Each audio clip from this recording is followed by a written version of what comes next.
दोस्तों साथियों, कॉम्पटेरिया YouTube channel पर आपका हार्दिक स्वागत एवं अभिनंदन है।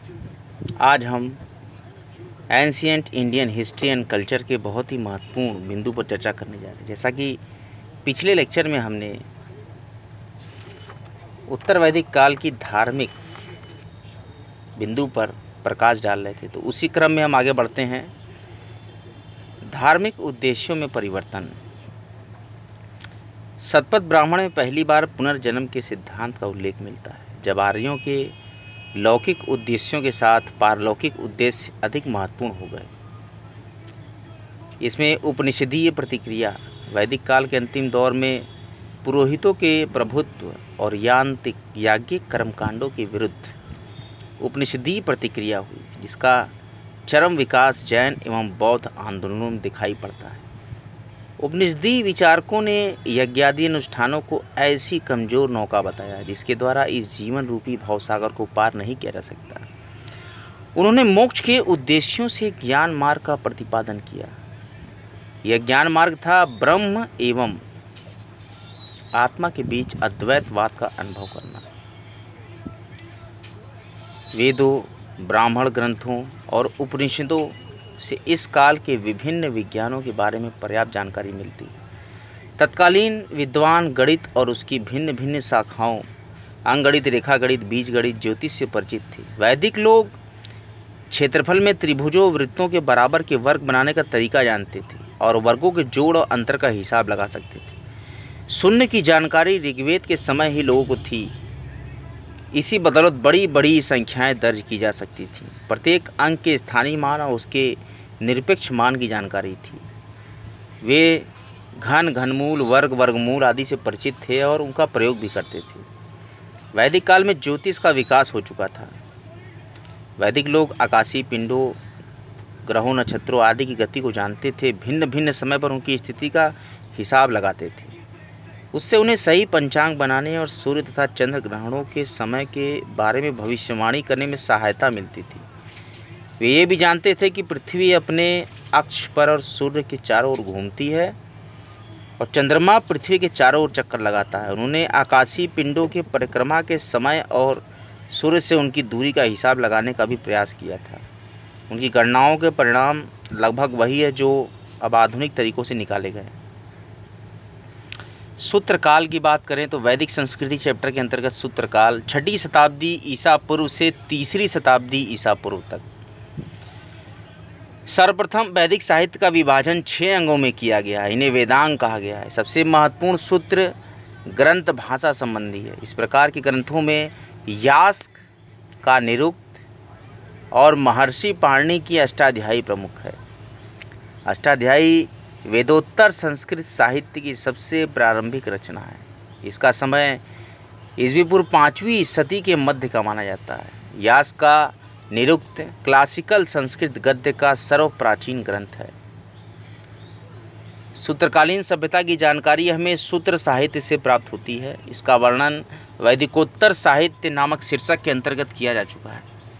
सामाजिक जीवन की चर्चा करें तो सूत्रकाल तक आते आते वर्ण जातियों में परिवर्तन हो गए। जातियों का आधार कर्म न होकर जन्म हो गया।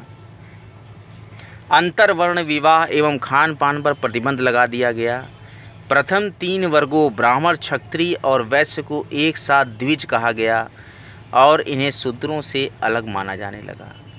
पाणिनि ने 2 प्रकार के शूद्रों का उल्लेख किया है: निर्वसित, नगर से बाहर रहने वाले, और अनिर्वसित, नगर की सीमा में रहने वाले। पहले प्रकार के शूद्र ही अस्पृश्य माने जाते थे। शूद्रों को समाज का अत्यंत निकृष्ट और अधिकार विहीन वर्ग माना गया। उन्हें अध्ययन, यज्ञ, मंत्रोच्चारण आदि का अधिकार नहीं था। उनका एकमात्र कार्य दूसरे वर्णों की सेवा करना था। वशिष्ठ उन्हें शमशान के समान अपवित्र बताते हैं। सूत्रकाल में अस्पृश्यता का उदय हुआ। चांडाल अस्पृश्य माने जाने लगे जो नगर के बाहर निवास करते थे। इनकी उत्पत्ति प्रतिलोम विवाह, ब्राह्मण कन्या और शूद्र पिता के फलस्वरूप मानी गई। समाज में अन्य अनेक जातियों जैसे अम्बंट, उग्र, निषाद, मागध, वैदेहक, रथकार, आदि का आविर्भाव अनुलोम तथा प्रतिलोम विवाहों के फलस्वरूप हुआ। वर्ण व्यवस्था के साथ साथ सूत्रकाल में चारों प्रकार के आश्रमों तथा पुरुषार्थों का विधिवत वर्णन मिलने लगता है। इसके साथ ही गृह सूत्र में 16 प्रकार के संस्कार और 8 प्रकार के विवाहों का उल्लेख है। स्त्रियों की दशा उत्तर वैदिक काल से खराब हो गई। वशिष्ठ धर्मसूत्र में स्त्रियों की स्वतंत्रता का विरोध किया गया है। इसी ग्रंथ में कुछ परिस्थितियों में उनके पुनर्विवाह का विधान है। वशिष्ठ किसी भी परिस्थिति में पत्नी त्याग की अनुमति नहीं देते तथा आप स्तंभ ने इसके अपराध में पति को कठोर दंड का विधान किया है।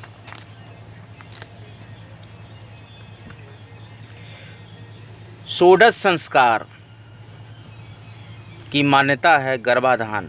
जब जीव माँ के उदर में प्रवेश करता है वह समय गर्भाधान कहलाता है। इस समय किए गए संस्कार को गर्भाधान संस्कार कहा जाता है। पुंसवन, गर्भ के तीसरे महीने में यह संस्कार पुत्र प्राप्ति की कामना हेतु संपन्न कराया जाता है। सीमांतोन्नयन, इसमें गर्भिणी स्त्री के बालों को ऊपर उठाया जाता है तथा अनिष्टकारी शक्तियों से बचाने के लिए संस्कार संपादित होता है। जात कर्म, बालक के जन्म के समय को जात कर्म कहा जाता है। नामकरण, जन्म के 10वें या 12वें दिन नामकरण किया जाता है। निष्क्रमण, जब पहली बार बालक घर से बाहर निकलता है 12वें दिन से लेकर चौथे मास के बीच, तब निष्क्रमण संस्कार उत्पन्न होता है। अन्नप्राशन, जब बालक को पहली बार अन्न खिलाया जाता है सामान्यतः 6वें महीने में, तब यह संस्कार उत्पन्न होता है। चूड़ाकर्म, जब बालक का पहली बार बाल बनाया जाता है, पहले या तीसरे वर्ष में इसे शुभ माना गया है। कर्णवेधन, इस संस्कार में बालक का कर्ण छेदा जाता था। इसे पहले तीसरे 5वें वर्ष में शुभ माना जाता था। विद्यारंभ, यह संस्कार जन्म के 5वें वर्ष संपन्न होता था। उपनयन संस्कार, उपनयन संस्कार के बाद बालक द्विज कहलाता था। द्विज का अर्थ है पुनर्जन्म। इस संस्कार में गुरु आश्रम आने से पहले यज्ञोपवीत धारण कराया जाता था। इसमें 3 धागे होते थे जिसमें सतरज एवं तम का प्रतीक माना जाता था। उपनयन संस्कार मुख्यतः शिक्षा संबंधित था। वेदारंभ, गुरु आश्रम में वेद पाठ कराने के समय यह संस्कार संपन्न होता था। केशांत या गोदान, इस संस्कार में विद्यार्थी की प्रथम बार दाढ़ी मूछ बनवाई जाती थी। समावर्तन, यह संस्कार गुरु द्वारा संपादित होता था। गुरुकुल में शिक्षा समाप्त कर लेने के पश्चात विद्यार्थी के घर लौटने के पूर्व यह संस्कार संपन्न होता था। इसे स्नान भी कहा जाता था क्योंकि इस अवसर पर स्नान सबसे महत्वपूर्ण कार्य था। इसी के बाद विद्यार्थी स्नातक बनता था। विवाह, इस संस्कार के बाद स्नातक गृहस्थ आश्रम में प्रवेश करता था। अंत्येष्टि, यह संस्कार मृत्युपरांत संपादित किया जाता था। विवाह की चर्चा करें तो विवाह एक पवित्र संस्कार माना जाता था। गृहसूत्र में 8 प्रकार के विवाहों का वर्णन मिलता है। ब्रह्म विवाह, विवाह सबसे उत्तम प्रकार माना जाता था। इसमें पिता वर को घर बुलाकर अपनी कन्या को सौंप देता था। इसे आधुनिक विवाह का रूप भी माना जाता है। यह विवाह सबसे अधिक प्रचलन में था। दैव विवाह, इस विवाह में कन्या का पिता एक यज्ञ का आयोजन करता था और जो ब्राह्मण यज्ञ का संपादन करता था उसे अपनी कन्या का दान देता था। आर्ष विवाह, इसमें कन्या का पिता धर्म कार्य के लिए वर से एक गाय या एक बैल या इनकी एक जोड़ी लेकर वर के साथ कन्या का विवाह कर देता था। प्रजापत्य विवाह, इस विवाह के अंतर्गत कन्या का पिता वर को कन्या प्रदान करते हुए यह आदेश देता था कि दोनों साथ साथ मिलकर अपने कर्तव्यों का निर्वाह करें। इस प्रकार इस विवाह में पिता वर से एक प्रकार की वचनबद्धता प्राप्त कर लेता था। असुर विवाह, यह विक्रय विवाह था। इसमें कन्या का पिता वर से कन्या का मूल्य लेकर बेच देता था। गंधर्व विवाह, यह प्रेम विवाह था। इसमें माता पिता को जानकारी नहीं होती थी। स्वयंवर गंधर्व विवाह का एक स्वरूप। राक्षस विवाह, इसमें अपहरण विवाह भी कहा जाता था। क्षत्रियों में इस विवाह को मान्यता प्राप्त है। पैशाच विवाह, जबरदस्ती और बलात्कार आदि करके किया गया विवाह, यह विवाह का सबसे निकृष्ट रूप था। उपरोक्त 8 प्रकार के विवाहों में प्रथम 4 ब्रह्म, दैव, आर्ष एवं प्रजापत्य शास्त्र सम्मत माने जाते हैं। अतः इसमें विवाह विच्छेद अथवा तलाक की अनुमति न थी, जबकि शेष 4 विवाहों में विवाह विच्छेद की अनुमति थी। पुरुषार्थ, पुरुषार्थ जीवन के उद्देश्य को व्याख्यायित करते हैं कि संख्या 4 है। धर्म, अर्थ, काम तथा मोक्ष, इन्हें सम्मिलित रूप से चतुर्वर्ग कहा गया है, जबकि धर्म, अर्थ व काम को त्रिवर्ग। इस प्रकार से हमने ancient Indian history and culture के सामाजिक जीवन उत्तर वैदिक काल के, उसके साथ ही साथ सूत्रकालीन सभ्यता पर चर्चा की।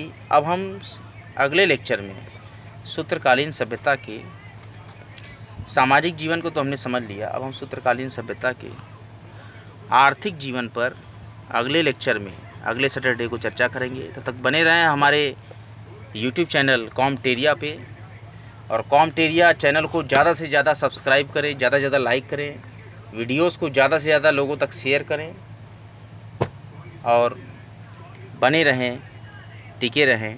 और परीक्षा की तैयारी के लिए बहुत ही महत्वपूर्ण लेक्चर्स की सीरीज़, क्योंकि टोटल एजुकेशनल सीरीज़ आती है, वो कॉमटेरिया पर निरंतर आती रहेगी। कॉमटेरिया वीकेंड सेक्शन में लेक्चर्स अपलोड कर रहा है। किसी व्यस्तता के चलते कॉमटेरिया नियमित लेक्चर्स नहीं अपलोड कर पाता है, लेकिन वीकेंड शनिवार और रविवार को अब लेक्चर्स कॉमटेरिया पर निरंतर आते रहेंगे। कॉमटेरिया का श्रवण करते रहें, कॉमटेरिया को ज़्यादा से ज़्यादा सब्सक्राइब करें, चैनल के वीडियोस को ज़्यादा से ज़्यादा लोगों तक शेयर करें, बने रहें, तैयारी करते रहें और सफलता प्राप्त करें। कॉमटेरिया पर आपका हार्दिक स्वागत है। जय माँ गंगा, हर हर महादेव।